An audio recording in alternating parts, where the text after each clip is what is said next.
പ്രിയപ്പെട്ടവരെ നമസ്കാരം. ശ്രീനാരായണ ഗുരു ഓപ്പൺ യൂണിവേഴ്സിറ്റിയുടെ MA മലയാളത്തിൻ്റെ വൈദേശിക സാഹിത്യങ്ങൾ എന്ന പേപ്പറിലെ പ്രീവിയസ് ക്വസ്റ്റ്യൻ പേപ്പറാണ് നമ്മൾ ചർച്ച ചെയ്തുകൊണ്ടിരിക്കുന്നത്. നമുക്ക് ചോദ്യങ്ങൾ നോക്കാം. ഡോക്ടർ സാമുവൽ ജോൺസന്റെ ജീവചരിത്രങ്ങളെക്കുറിച്ചുള്ള നിരീക്ഷണങ്ങൾ എന്തെല്ലാം? കവി, നാടകകൃത്ത്, നിരൂപകൻ, ജീവചരിത്രകാരൻ, എഡിറ്റർ എന്നീ നിലകളിൽ പ്രശസ്തനായ ഇംഗ്ലീഷ് എഴുത്തുകാരനാണ് സാമുവൽ ജോൺസൺ. ഷേക്സ്പിയറുടെ നാടകങ്ങളുടെ ആമുഖത്തിലാണ് ജോൺസൺ തൻ്റെ വിമർശനാത്മകമായ ഉൾക്കാഴ്ചകൾ ആവിഷ്കരിച്ചത്. സാഹിത്യത്തിന് ഒരു നിശ്ചിത മാതൃകയോ രൂപമോ ഇല്ല എന്ന് അദ്ദേഹം പറയുന്നു. ആംഗല ചരിത്രത്തിലെ ഏറ്റവും ശ്രദ്ധേയനായ അക്ഷരോപാസകനായിരുന്നു അദ്ദേഹം. അദ്ദേഹത്തിൻ്റെ ഇംഗ്ലീഷ് ഭാഷാ നിഘണ്ടു ആധുനിക ഇംഗ്ലീഷ് ഭാഷയെ അസാധാരണമായ വിധത്തിൽ സ്വാധീനിക്കുകയുണ്ടായി. മികച്ച കവി സമകാലീന ഭാഷയെയാണ് ആശ്രയിക്കേണ്ടത് എന്ന് അദ്ദേഹം പറയുന്നു. ജീവചരിത്രങ്ങളുടെ രചനയിൽ എഴുത്തുകാർ സൂക്ഷ്മമായ ശ്രദ്ധ പതിപ്പിക്കണമെന്ന് അദ്ദേഹം പറയുന്നു.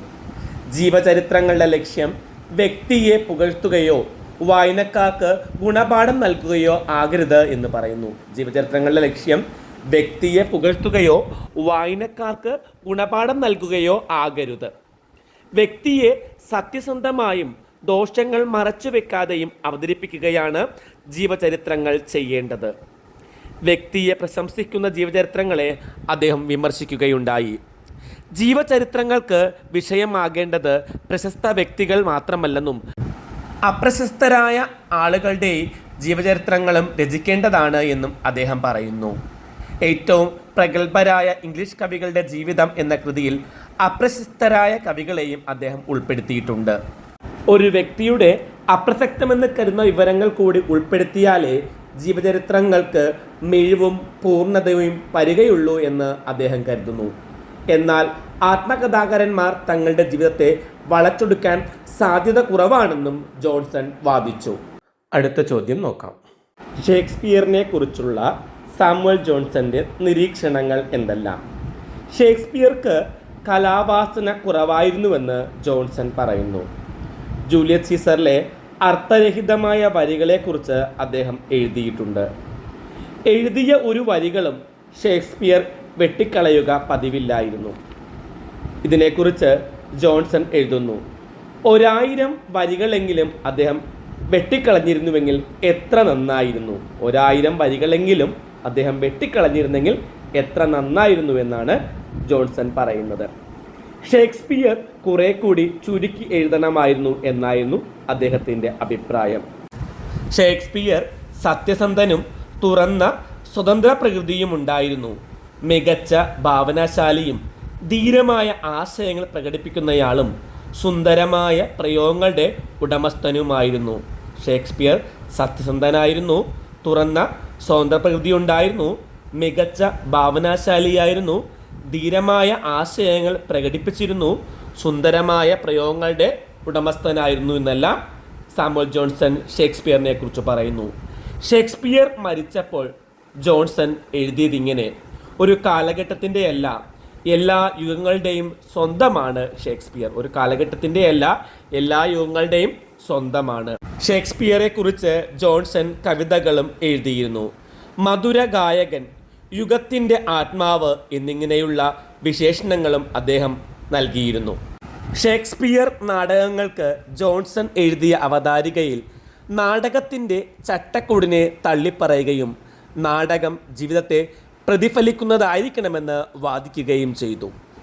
സദാചാരരാഹിത്യം, വഴിവിട്ട തമാശകൾ, അശ്രദ്ധമായ കഥാഘടന, വാക്കുകളുടെ തെരഞ്ഞെടുപ്പിൽ പ്രകടിപ്പിക്കുന്ന അനൗചിത്യം തുടങ്ങിയവയുടെ പേരിലാണ് ഷേക്സ്പിയറെ കൂടുതലായി അദ്ദേഹം വിമർശിച്ചത്. ഷേക്സ്പിയർ നാടകങ്ങൾ പുതിയ പതിപ്പുകളായി പ്രസിദ്ധീകരിക്കുമ്പോൾ തെറ്റുകൾ കൂടുന്നുവെന്നും ചില പതിപ്പുകൾ തോന്നിയതുപോലെ മാറ്റി എഴുതിയിട്ടുണ്ടെന്നും അദ്ദേഹം പറയുന്നു. പാഠത്തെ അങ്ങനെ മാറ്റി എഴുതാൻ ആർക്കും അധികാരമില്ലെന്ന് ജോൺസൺ പ്രഖ്യാപിക്കുന്നുണ്ട്. വിമർശിക്കുമ്പോഴും ഷേക്സ്പിയറോട് ജോൺസന് മമതയും സ്നേഹവും പുലർത്തിയിരുന്നു. അതിന് തെളിവായിരുന്നു എൻ്റെ പ്രിയപ്പെട്ട എഴുത്തുകാരൻ വില്യം ഷേക്സ്പിയറുടെയും അദ്ദേഹത്തിൻ്റെ നേട്ടങ്ങളുടെയും സ്മരണക്ക് എന്ന കവിത. അടുത്തത് വളരെ പ്രധാനപ്പെട്ട ഒരു ചോദ്യമാണ്. മറ്റ് പേപ്പറുകൾ കഴിഞ്ഞ സെമസ്റ്ററുകളിൽ നമ്മളിത് പഠിച്ചതുമാണ്. അടിത്തറ മേൽപ്പുര സിദ്ധാന്തം. അടിത്തറ എന്നാൽ ബേസ്, മേൽപ്പുര സൂപ്പർ സ്ട്രക്ചർ. മാർസിയൻ ദർശനത്തിൻ്റെ അടിസ്ഥാനത്തിൽ രൂപപ്പെട്ട ചിന്താ പദ്ധതിയാണ് അടിത്തറയും മേൽപ്പുരയും. മാർസിയൻ ദർശനത്തിൻ്റെ അടിസ്ഥാനത്തിൽ ഉണ്ടായ ഒരു ചിന്താ പദ്ധതിയാണ് അടിത്തറയും മേൽപ്പുരയും എന്നത്. സാമൂഹിക ഘടനയുമായി ബന്ധപ്പെട്ടാണ് ഈ ദർശനം രൂപപ്പെടുന്നത്. സാമൂഹിക ഘടനയ്ക്ക് 2 തട്ടുകളുണ്ടെന്ന് മാർക്സ് പറയുന്നു. സാമൂഹിക ഘടനയ്ക്ക് 2 തട്ടുകളുണ്ട്. 1 അടിത്തറയും 2 മേൽപ്പുരയും. അടിത്തറ എന്ന് പറയുന്നത് സമ്പദ് വ്യവസ്ഥയെ ആസ്പദമാക്കിയാണ് നിലകൊള്ളുന്നത്. അടിത്തറ സമ്പദ് വ്യവസ്ഥയെ അടിസ്ഥാനമാക്കി നിലകൊള്ളുന്നു. മേൽപ്പുര എന്ന് പറയുന്നത് സാഹിത്യം, നിയമം, സംഗീതം, കല, മതം എന്നിങ്ങനെയുള്ള മാനുഷിക പ്രയത്നങ്ങളെ ആശ്രയിച്ചാണ് രൂപം കൊള്ളുന്നത്. മേൽപ്പുരയിൽ സാഹിത്യം, നിയമം, സംഗീതം, കല എന്നിങ്ങനെയുള്ള മാനുഷിക പ്രയത്നങ്ങളെ ആശ്രയിച്ചാണ് രൂപം കൊള്ളുന്നത്. അടിത്തട്ടാണ് മിക്കപ്പോഴും മുകൾ തട്ടിനെ നിയന്ത്രിക്കുകയോ നിർണ്ണയിക്കുകയോ ചെയ്യുന്നത്. ഭാവുകത്വത്തിൽ വരുന്ന മാറ്റം അടിത്തറയിൽ വരുന്ന മാറ്റത്തെ ആശ്രയിച്ചിരിക്കും. അടിത്തറയിൽ പ്രവർത്തിക്കുന്നത് തൊഴിലാളി വർഗമാണ്. അവരുടെ അധ്വാനത്തിൻ്റെ ഫലമായിട്ടാണ് സമ്പദ് വ്യവസ്ഥ രൂപം കൊള്ളുന്നത്. മേൽപ്പുരയുള്ളവർ കായികാധ്വാനം ചെയ്യുന്നവരല്ല. അവർ അധ്വാനത്തെ ചൂഷണം ചെയ്ത് വളരെ സമ്പന്നമായി ജീവിക്കുന്നു. അടിത്തറയും മേൽപ്പുരയും തമ്മിൽ നിരന്തരമായ സംഘർഷത്തിൽ ഏർപ്പെടുന്നുണ്ട്. തൊഴിലാളി വർഗത്തിൻ്റെ നിലനിൽപ്പിനായുള്ള സംഘർഷമാണ് എന്ന് പറയാം. ഈ സംഘർഷത്തിനാണ് വർഗസമരമെന്ന് പറയുന്നത്. തൊഴിലാളിയും മുതലാളിയും തമ്മിലുള്ള സംഘർഷം, ഈ സംഘർഷമാണ് വർഗസമരം. ഈ വർഗസമരം ഒരു ഘട്ടത്തിൽ രൂക്ഷമാവുകയും തൊഴിലാളി വർഗം അധികാരം പിടിച്ചെടുക്കുകയും അങ്ങനെ അവരുടെ നേതൃത്വത്തിൽ സമ്പദ്സുന്ദരമായൊരു ലോകം ഉണ്ടാവുകയും ചെയ്യുമെന്ന് മാർക്സ് വിശ്വസിക്കുന്നു. സാമൂഹിക ചിന്തയുടെ ചലനാത്മകതയെ കേന്ദ്രീകരിച്ചിട്ടാണ് സാഹിത്യചിന്തയും ഉടലെടുക്കുന്നത്. സാഹിത്യത്തിൻ്റെ ഉള്ളടക്കത്തിനാണ് പ്രാധാന്യം. ഉള്ളടക്കം വർഗസമരത്തിൻ്റെ പ്രാധാന്യത്തെ വർദ്ധിപ്പിക്കുന്നതായിരിക്കണം. വർഗസമരത്തെ പ്രോത്സാഹിപ്പിക്കുന്ന നിലപാടാണ് എഴുത്തുകാർ സ്വീകരിക്കേണ്ടത്. സാഹിത്യം അവതരിപ്പിക്കുന്നത് വർഗ പ്രതിനിധികളെയാണ്, വ്യക്തികളെയല്ല എന്നും മാർക്സ് പറയുന്നു. സാഹിത്യത്തിൽ വർഗസമരത്തിന് പ്രാധാന്യം നൽകണം. സാഹിത്യം അവതരിപ്പിക്കുന്നത് വർഗ പ്രതിനിധികളെയാണ്, വ്യക്തികളെ അല്ല എന്നാണ് മാർക്സ് പറയുന്നത്. സൂക്ഷ്മ വായന എന്നതുകൊണ്ട് ഉദ്ദേശിക്കുന്നത് എന്ത്? പാഠാപഗ്രഥനം സാധ്യമാകണമെങ്കിൽ കവിത ശ്രദ്ധാപൂർവം വായിക്കണം. അലസമായ വായനയിലൂടെ ഒരു കൃതിയെ സമഗ്രമായി അപഗ്രഥിക്കാനോ വിശദീകരിക്കാനോ കഴിയില്ല. സൂക്ഷ്മമായ വായനയാണ് ഓരോ കൃതിയും ആവശ്യപ്പെടുന്നത്. ഒരു കൃതിയെ കൃത്യമായി അപഗ്രഥനം നടത്തണമെങ്കിൽ ആ കൃതിയെ സമഗ്രമായി വായിക്കണം. അത് സൂക്ഷ്മമായ വായനയിലൂടെ ആയിരിക്കണം. എന്നാൽ പലപ്പോഴും കൃതികൾക്ക് അത് ലഭിക്കാറില്ല. സൂക്ഷ്മമായ വായനയിലൂടെ കൃതിയെ സമീപിച്ച് അതിൻ്റെ അർത്ഥത്തെ കണ്ടെത്താൻ ശ്രമിക്കുന്നതിനെയാണ് ക്ലോസ് റീഡിംഗ് എന്ന് പറയുന്നത്. സൂക്ഷ്മമായ വായനയിലൂടെ കൃതിയെ സമീപിച്ച് അതിൻ്റെ അർത്ഥത്തെ കണ്ടെത്താൻ ശ്രമിക്കുന്നതിനെയാണ് ക്ലോസ് റീഡിംഗ് എന്ന് പറയുന്നത്. ഓരോ കൃതിയും ഗാഢമായ വായനയ്ക്ക് വിധേയമാക്കണം. കവി ഉപയോഗിക്കുന്ന ആശയലോകം മികവുറ്റ രീതിയിൽ മനസ്സിലാക്കണമെങ്കിൽ ഇത്തരമൊരു വായന ആവശ്യമാണ്. ധാരാളം ചിഹ്നങ്ങൾ രചനാവേളയിൽ കവി ഉപയോഗിക്കുന്നുണ്ട്. അതിൻ്റെ അർത്ഥസാധ്യതകൾ തെളിഞ്ഞു വരുന്നത് ക്ലോസ് റീഡിങ്ങിലൂടെയാണ്. കവിതയിലെ ഏതെങ്കിലും ഒരു ഭാഗം മാത്രം വിശദീകരിക്കുന്ന രീതി നല്ലതല്ല. എല്ലാ ഭാഗങ്ങളെയും സമഗ്രമായി വായനയ്ക്ക് വിധേയമാക്കണം. ഒരു ഭാഗവും ഉപേക്ഷിക്കാൻ പാടില്ല. സൂക്ഷ്മമായ വായന നടത്തുമ്പോൾ കവിതയിൽ നിന്ന് നവീനമായ അർത്ഥവും ആശയവും വായനക്കാരന് ലഭിക്കും.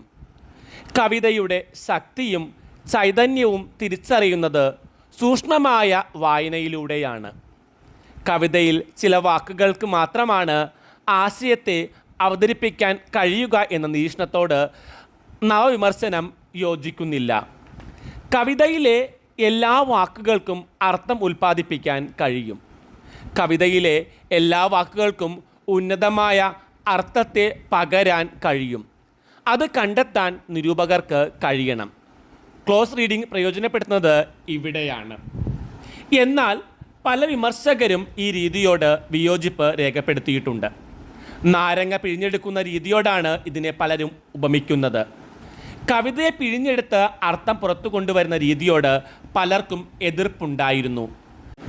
കവിത നൽകുന്നത് അർത്ഥം മാത്രമാണ് എന്ന സമീപനം ഇവിടെയുണ്ട്. അർത്ഥം അറിയാൻ വേണ്ടി മാത്രമാണ് കവിത വായിക്കുന്നത് എന്ന രീതി ഈ വിമർശന സമീപനത്തിലുണ്ടെന്ന് ചിലർ വാദിക്കുന്നു. കവിതയുടെ ആത്മാവിലേക്ക് എത്തിച്ചേരാനുള്ള പല മാർഗങ്ങളിൽ ഒന്നു മാത്രമാണ് കവിത അർത്ഥത്തെ ഉൽപ്പാദിപ്പിക്കുന്ന ഒരു ഉപകരണമല്ലെന്ന് ഇവർ വാദിക്കുന്നു. കുറിപ്പ് തയ്യാറാക്കുക. സിനേസ്തസിസ്. സമനിലയിൽ ക്രമം തെറ്റിക്കിടക്കുന്ന ചോദനകളെ സമീകരിക്കുകയും തൃപ്തിപ്പെടുത്തുകയും ചെയ്യുക എന്നതാണ് കവിതയുടെ മൂല്യം. നമ്മുടെ ചോദനകൾ എപ്പോഴും ക്രമം തെറ്റിയും വിരുദ്ധമായും പ്രവർത്തിക്കുന്നതുകൊണ്ട് മനസ്സിന് ആയാസമുണ്ടാകുന്നു. എന്നാൽ സൗന്ദര്യാസ്വാദന വേളയിൽ സിനേസ്തസിസ് എന്ന അവസ്ഥയ്ക്ക് വിധേയമാകുന്നു. അപ്പോൾ വിരുദ്ധ ചോദനകൾക്ക് രഞ്ജനയും തുലനാവസ്ഥയും കിട്ടുന്നു. ചോദനകളുടെ ഈ തുലനാവസ്ഥ മാനസികമായ ഒരു സ്തംഭനമല്ല, ക്രിയോന്മുഖമായ പ്രശാന്തതയാണ്. ചോദനകളുടെ ഈ തുലനാവസ്ഥ മാനസികമായ ഒരു സ്തംഭനമല്ല, മറിച്ച് ക്രിയോന്മുഖമായ ഒരു പ്രശാന്തതയാണ്. എന്നാൽ ഏതെങ്കിലും ഒരു പ്രവൃത്തി ചെയ്യുന്നതിനുള്ള പ്രേരണ അതിനില്ല. കാവ്യാസ്വാദന വേളയിൽ സിരാപടലങ്ങളിൽ ഉണ്ടാകുന്ന ഈ സമീകരണം ക്രിയോന്മുഖമായ മാനസികാവസ്ഥ സൃഷ്ടിക്കുന്നു എന്നതിൽ കവിഞ്ഞാൽ സത്വരമായ ബാഹ്യക്രിയയിലേക്ക് നയിക്കുന്നില്ല. സാഹിത്യ വിമർശന തത്വങ്ങളിൽ സിനേസ്തസിസ് എന്ന പദം അയ്യർ റിച്ചാർഡ്സ് ഉപയോഗിക്കുന്നില്ല. അതിന് പകരമായി 2 പദങ്ങൾ ഉപയോഗിക്കുന്നുണ്ട്: ഇൻക്ലൂഷൻ, സിന്തസിസ് എന്നിവ. നിസർഗ ചേതനകളുടെ ഏകഭാവവും സമവായവുമാണ് ഈ പദങ്ങൾ കൊണ്ട് ഉദ്ദേശിക്കുന്നത്. 2 പദങ്ങൾ ഉപയോഗിക്കുന്നു. അതിലൊന്ന് ഇൻക്ലൂഷനും രണ്ടാമത്തേത് സിന്തസിസുമാണ്. പരിപക്വമായ ഒരു മാനസിക സമനിലയാണ് ഇതിൻ്റെ ഫലം. ഭാഷാപ്രയോഗം 2 തലത്തിലുണ്ടെന്ന് റിച്ചാർഡ്സ് പറയുന്നു. ശാസ്ത്രീയ പ്രയോഗം, വൈകാരികമായ പ്രയോഗം. നിശ്ചിതമായ അർത്ഥത്തെ മാത്രം ഉണർത്തി ആശയപ്രകാശനം നിർവഹിക്കുന്നതിന് വേണ്ടി ഭാഷയെ ഉപയോഗിക്കുന്നതാണ് ശാസ്ത്രീയ പ്രയോഗം. നിശ്ചിതമായ അർത്ഥത്തെ മാത്രം ഉണർത്തി ആശയപ്രകാശനം നിർവഹിക്കുന്നതിന് വേണ്ടി ഭാഷയെ ഉപയോഗിക്കുന്നതാണ് ശാസ്ത്രീയമായ പ്രയോഗം. വായനക്കാരിൽ വികാരങ്ങളെയും ചില പ്രത്യേക മനോഭാവങ്ങളെയും ഉണർത്തിവിടാൻ പര്യാപ്തമാകുന്ന വിധത്തിൽ ഭാഷ പ്രയോഗിക്കുമ്പോൾ അത് വൈകാരികമായ പ്രയോഗമാകും. ഇങ്ങനെ വൈകാരികമായി പ്രയോഗിക്കപ്പെടുന്ന പദങ്ങളുടെ സഞ്ചയം അത്യന്തം സങ്കീർണമായ പ്രതികരണങ്ങളാണ് ഒരു ആസ്വാദകനിൽ ഉണർത്തുന്നത്. ആ പ്രതികരണങ്ങളുടെ ആകെ തുകയാണ് ആസ്വാദനം. സങ്കീർണമായ ഈ ദ്രുത പ്രക്രിയയെ അനുക്രമമായ 6 ഘട്ടങ്ങളായി അദ്ദേഹം വിവരിക്കുന്നു. Visual sensations, tried imagery, free imagery, reference, emotions, attitude എന്നിവയാണ് ആ 6 ഘട്ടങ്ങൾ. ഇന്നത്തെ ക്ലാസ് നമുക്ക് ഇവിടെ അവസാനിപ്പിക്കാം. ക്ലാസ് ഇഷ്ടമായെങ്കിൽ ലൈക്കും ഷെയറും കമൻറ്റും എല്ലാം പ്രതീക്ഷിക്കുന്നു. മറ്റൊരു ക്ലാസ്സുമായി കാണും വരെ എല്ലാവർക്കും ഒരിക്കൽ കൂടി നന്ദി, നമസ്കാരം.